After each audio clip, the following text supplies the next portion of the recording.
I remember this one time, an uncle of mine, he was head of internal medicine at a hospital, and he's like, "So, what have you been up to?" And in my mind, I was like, "Oh, well, he's a doctor, he'll get it." And so I just shared a bunch of things that I was learning, and he thought it was fascinating. But I went deep, and I went into like the biochemistry, Right. everything. And he started saying, "Well, what would you do if you had a patient who had A, B, and C going on?"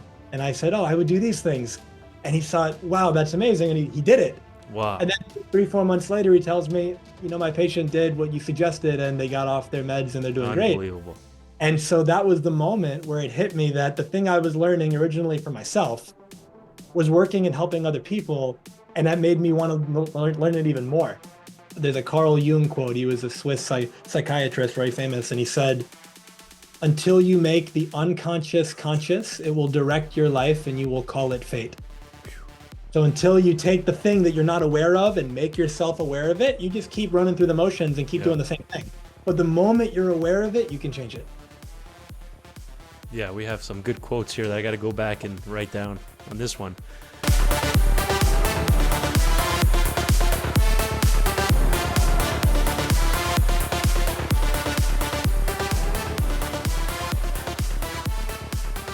Welcome, everybody, to episode 184 of the Healthy Habit Podcast. I'm your host, Dr. Dayan of Healthy Habit Medical Center, located right inside Healthy Habit Health Foods.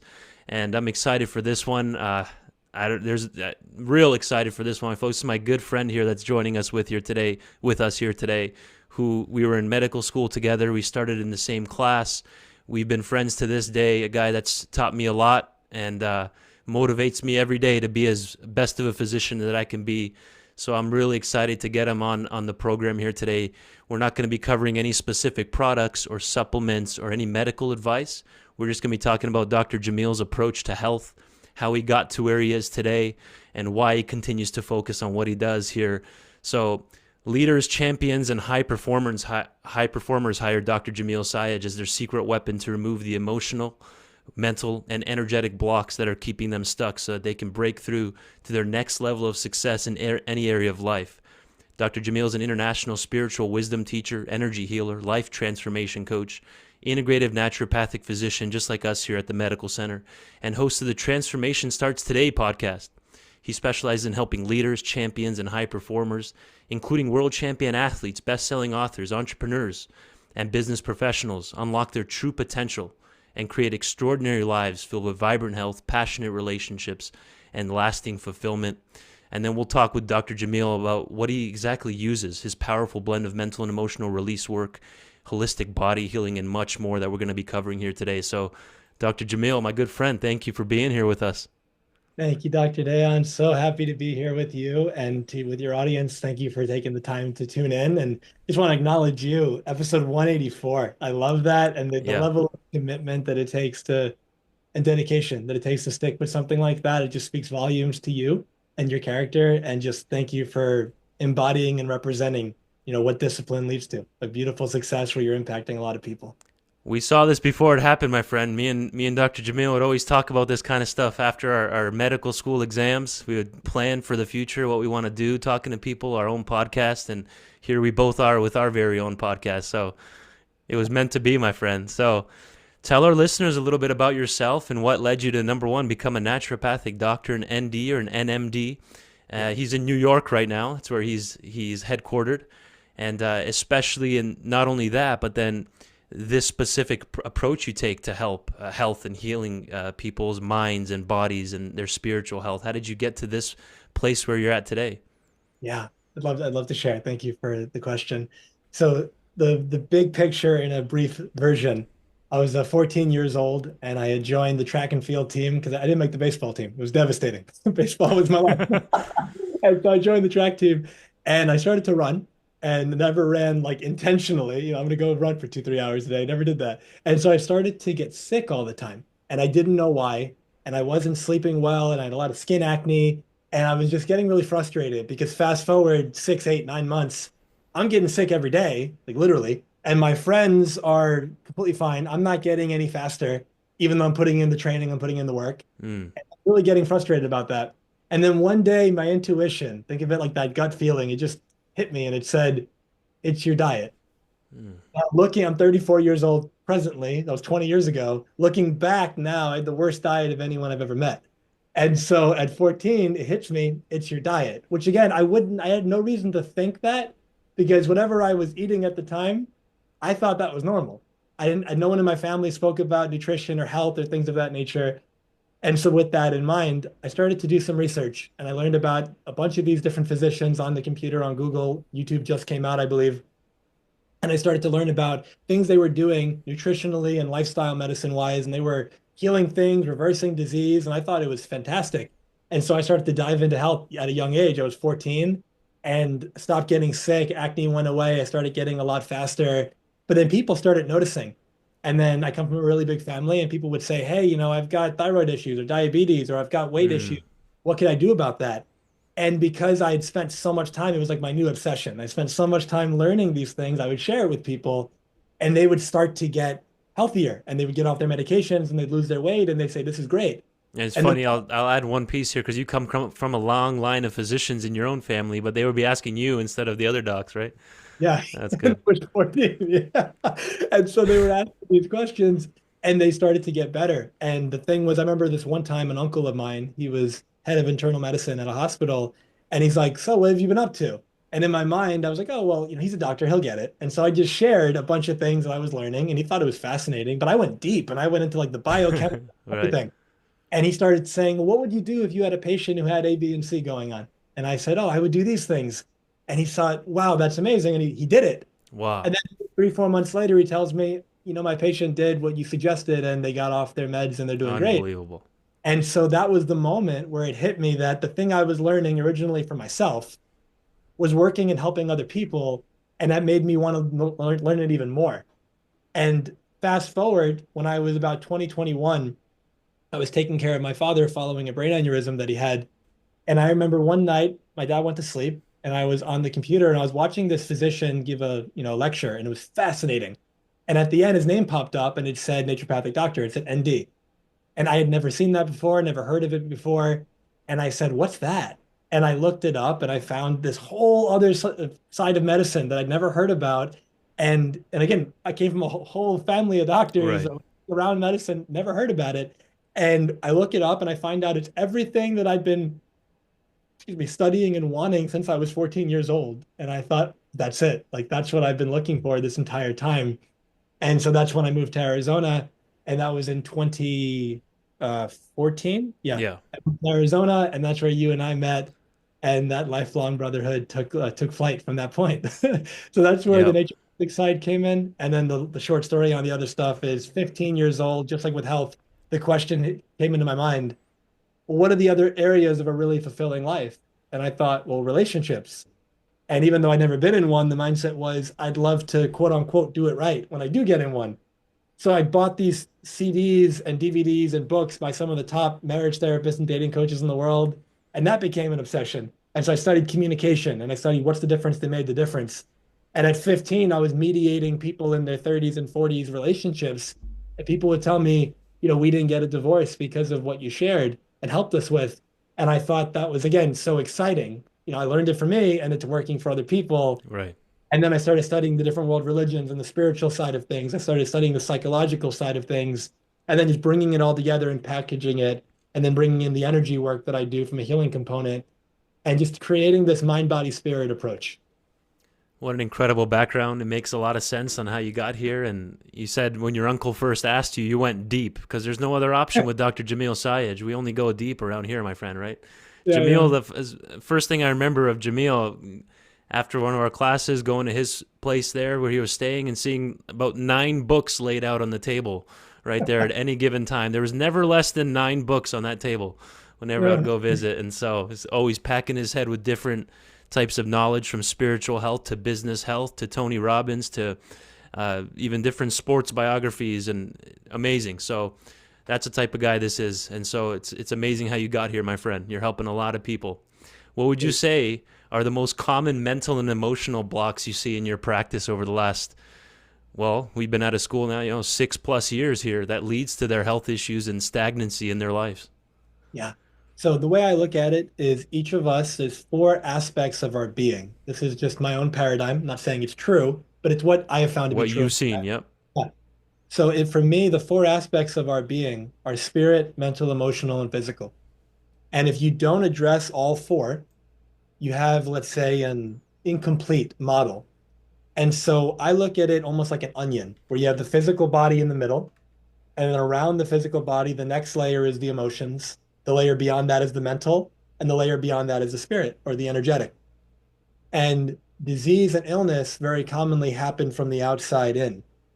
So think of it like you've got the spirit, you've got the life force. It's just this pure white light, let's say. And then it passes through that mental layer. And this is where somebody might have some limiting beliefs about themselves, other people in the world. So they might have a belief that I call a core wound. And that core wound often stems from childhood. And that could be something like, I don't matter. I'm not worthy. I'm not enough. I'm not Right. good enough. I'm not lovable. These kind of heavier beliefs that we may not even be conscious of, and it's driving so much of our behavior. So, for example, I've worked with people in their 30s, 40s, 50s, and beyond who they have all this ambition and drive, and it's like, well, why are you doing all this? Mm. And if I chip away deep enough, it comes up for them, and they never realized it because if I finally make X amount of money or get that job or get that business status, then maybe like my family will say they love me. Maybe I'll be enough.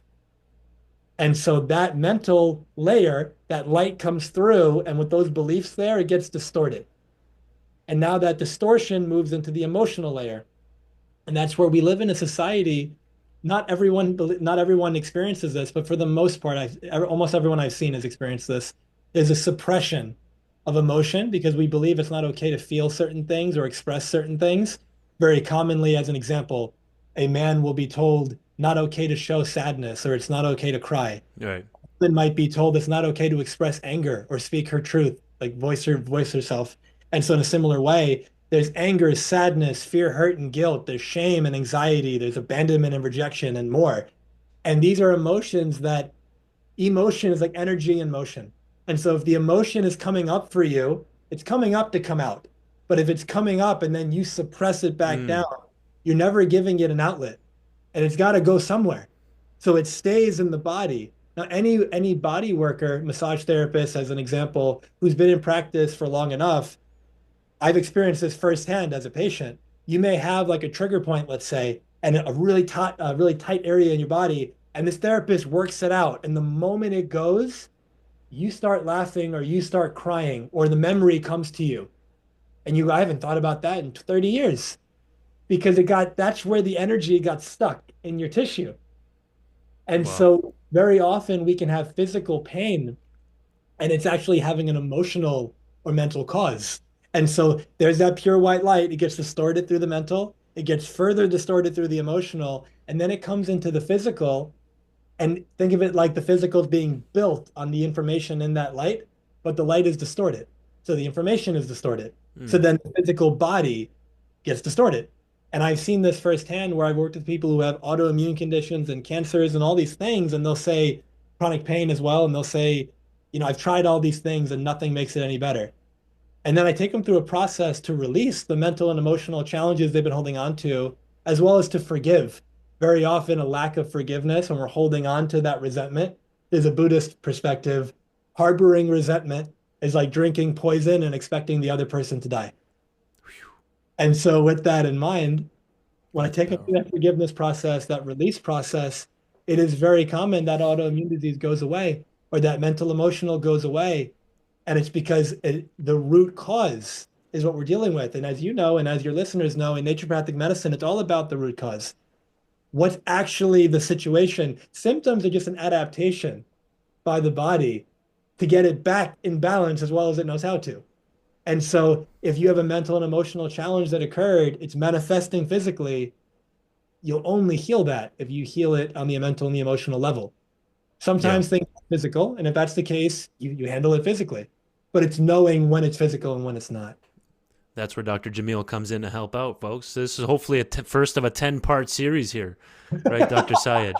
Because we got to go deep here. This is a good intro, but we're going to need a lot more episodes. I hope to have you on again. And we're not done yet, by the way. I'm just giving a little. I hope the listeners can leave a like or a little comment below just saying again if you want to see Dr. Jamil on again, because there's so many avenues we could take this conversation, my friend, and different practical techniques. So let's start there. Like, can you share a practical technique or exercise for releasing a mental or emotional block? Just something that they can even start off with in the meantime, and track that over time, at least being consistent with that. What's a good intro technique that you have up your sleeve?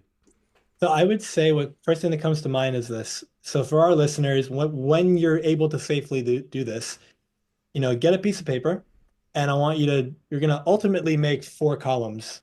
The first column is whatever it is you're believing right Mm, now. Like, so first you could say a belief that you have. So it might be, I am not capable of doing A, B, and C, or I'm not good enough to do this, or whatever it might be. You have this belief, or you have an emotion. It could be either one, the belief or the emotion that's stuck. I'm just so angry, I can never forgive that person, whatever it might be. And then once you've got that, the second column would be, what would you love to believe instead? Or what would you love to feel instead? And so let's say you were feeling anger and you'd rather feel peace. Or let's say you believe that, you don't have what it takes and you would rather believe that day by day you're going to get better and better and you'll figure it out one day. And so like whatever it right. is, it's fine. The third question is, what would I need to, or third column, let's say, what would I need to be believing in order to feel whatever it is that's in the first column? So for Mm, example, if I'm really angry right now, what would I need to believe is true in order to perpetuate this anger?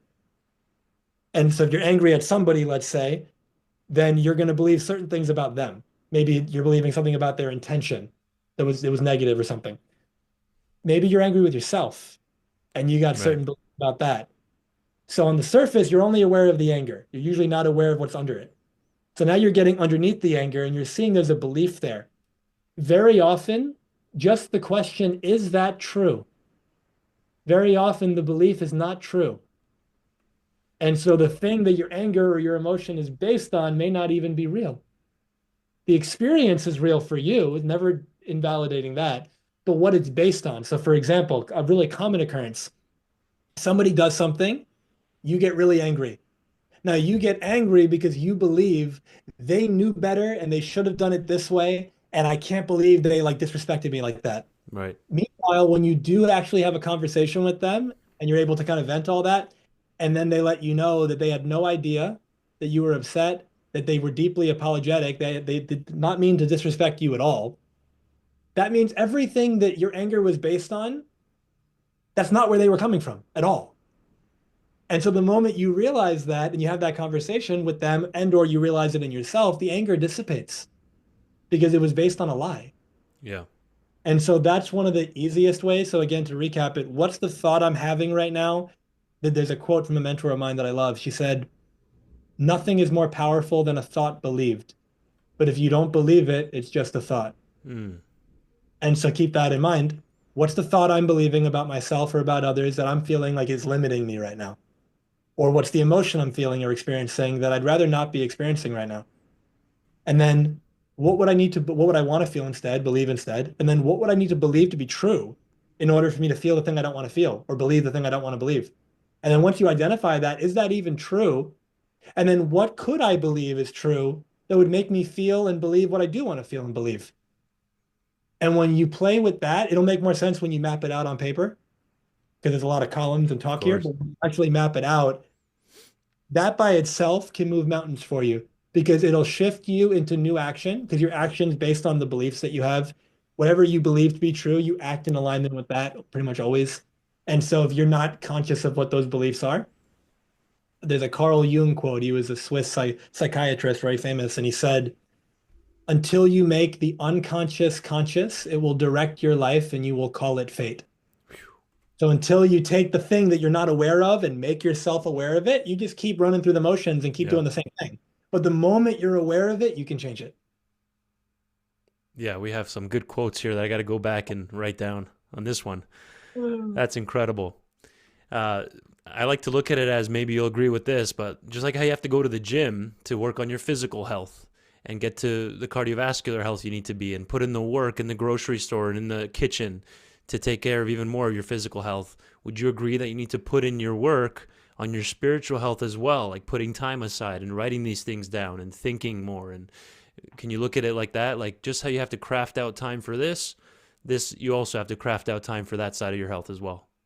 Yeah, so the way I look at it personally is I see that each of us are spiritual beings having a human experience. And with that in mind, you can't not be spiritual. You can't not be spirit. That's what you are. But then the question is, you are having a human experience. And in the human experience, in the society we live in, there's certain responsibilities that you have to your family, to your business, to your career, to your finances, your job, etc. So there's certain things that need to get done. Right. And when things get done and they kind of fill up your schedule, it's really often the case that if I ask somebody, how much of a priority are you in your life? Where are you on your calendar? And it's like almost nobody is on their calendar. And so, Right. where are your workouts? Where are your prayer or meditations? Where are your take care of my health, cook a healthy meal? Where's that on the calendar? Because if it's not on the calendar, where's date night on the calendar? Whatever. So, whether it's your spiritual side, like you were talking about, or whether it's any of the other sides, taking care of yourself, like the self-care, the self-love, if you don't carve out the time, it's really easy to fill the time with other things and then say you don't have time to do the things that matter most to you. But I come from a space of if you don't fill up your cup first, eventually you get, dried up in the sense of Yeah. thinking of like, if I have a cup right now and it's got a full of water and everyone comes up and they want some water from me and I give and I give and I give and I give. And now there's like a third of the cup left and I'm thirsty. And as I'm going to take a sip, more hands come out because they want. And I stop and I give and I give and I give. Yeah. Eventually I'm thirsty and I go to drink and there's nothing left. And then the hands come back out because they want more. But now I can't give Mm. because I basically put myself in that problematic situation where I burned Right. out. But what if I say, you know what? I'm going to give to myself first. I'm going to fill up my cup so much that I can give from the overflow forever. And if, there's the old adage on the plane, if the plane's going down and the masks drop, you put your mask on first before you help somebody else kind of thing. Why? Because if what happens if you're helping somebody else and you pass out halfway through versus if you put yours on, you can help everyone around you. And so if you take care of you, you will be a better partner, you will be a better parent, you will be a better friend, you will be a better professional in whatever you do in your business because you're taken care of, you can take care of others. And so prioritize your spiritual health, whatever that means to you. Whatever you believe, do you practice it? Does your life reflect it? Yeah. Is your life a reflection of whatever your priorities and standards and values are? If they're not, you will feel burned out in that area of your life. If they are, then you'll feel like you have so much more freedom. Incredible. So we have a lot of people that they're great. They're doing their workouts 5, 6 days a week. They go hiking. They're great about taking 12 different supplements, 10 or more supplements. They're always researching the new diets and their nutrition and all that, but they're neglecting their emotional health, Dr. Jamil. So for listeners who are skeptical about the connection between emotions and health and working through these, the energy it takes to fill that cup back up, what evidence or examples would you share to help them understand just how important that part of their health is, getting right with their emotions and instead of just all the outside, like you said, there's layers to health. It's not just the physical body, right? Yeah, so I may not be crystal clear on the question, but I'll answer it and then you let me know if I missed it. What So, just basically examples to help them understand truly, like maybe testimonials you might have of yeah, people who sure. have started taking the time to address their emotional health as well. Yeah. So I'll give you an example. There was a client of mine. We worked together for 13 months. And before he hired me, successful business guy would negotiate with the best of them, could always like get what he wanted. But in his personal life, for whatever the reason, excuse me, he couldn't enforce a boundary. He let himself get walked on. He felt like he had crippling social anxiety. Whenever he'd have a company kind of barbecue or event or something, he either wouldn't go or he'd be all the way in the corner and try to get out of there as soon as possible. His relationship with his spouse was not anywhere near what he wanted it to be. It was like Mm. no passion. His relationship with his kids wasn't where he wanted it to be. And then he hired me and we had this conversation and he had so much emotions and beliefs that were not serving, using my metaphor in the mental and the emotional layer. We cleared all that. We finished it on a Friday. Saturday, he had a company event, one of these big, like it was a holiday party or something. He had one of these big events and he sends me a message. He calls me Doc and he said, Doc, something was different all day today and I couldn't put my finger on it. And then I realized I've been the center of attention the entire day, dancing, laughing, having fun, meeting new people, and I've had zero anxiety the entire day. And then 6 weeks later, he tells me, I've heard I love you more from my wife and kids than I have in the last 6 years. And then he tells me, fast forward several weeks and months, he would get these messages from his wife. They went from no passion and like 10, 15 years of marriage and all these issues to thank you for the greatest year of my life. I love you so much. You mean the world to me. Yeah. And he would get these messages and he started to show up for himself in his personal life different. He would enforce his boundaries. He would respect himself. He would be in integrity. His business blew up in the best possible way, but his personal life did as well. And it all started by him having the courage to say, whether I'm conscious of it or not, I've got these blocks mentally, emotionally. I'm plateaued in a certain spot. I'm stuck. Right. And by releasing that, he just created all these wonderful results in his world. Incredible. So maybe in the next episode, we'll be able to dive even deeper into some of your mental and emotional release work, your energy healing techniques that you've been learning over the last 5 years, going to Hawaii in multiple different trainings for Yeah, your energy healing techniques, which is an incredible story. We'll probably save that for the next time we have you on because that can be its own episode, right? So for sure. uh, this has been amazing, my friend. I want to just ask, where can listeners find more resources, tools, or connect with you to learn more about this work? And I'll leave them in the description box right under this video, my friend. Perfect. Thank you for the opportunity. And so, if our listeners have resonated with this, I believe things resonate for a reason. And so, if you feel called, you can check out my website. It's jamilsayegh.com, JamilSayegh. You can find my podcast on there. It's also on YouTube. It's Transformation Starts Today. You can also find it on Spotify, Apple, all the different places. Incredible conversations on there. My Instagram is at Dr. Jamil Sayegh, DR in my name. Facebook is Jamil Sayegh. LinkedIn is Jamil Sayegh, and I'm posting content pretty much every day there. Things that you can take, shift your perspective on your world. And I have a free masterclass I do every month whenever this is being recorded. If you check out the social media, or not recorded, when this comes out live, you check out my social media, you'll find a link for that. And it's a way for you to just attend a class, get some massive value, and just make your world better. This man's been posting videos for 10 years now since we've been medical students. Hasn't skipped a beat. Thanks for all you do and for being a great friend in my life. I appreciate you, my friend. Love and appreciate you, man. Thank you. And just massive acknowledgement. Episode 184, I believe it Yep. is. And thank you for having me. And for our listeners, thank you for taking the time to be here.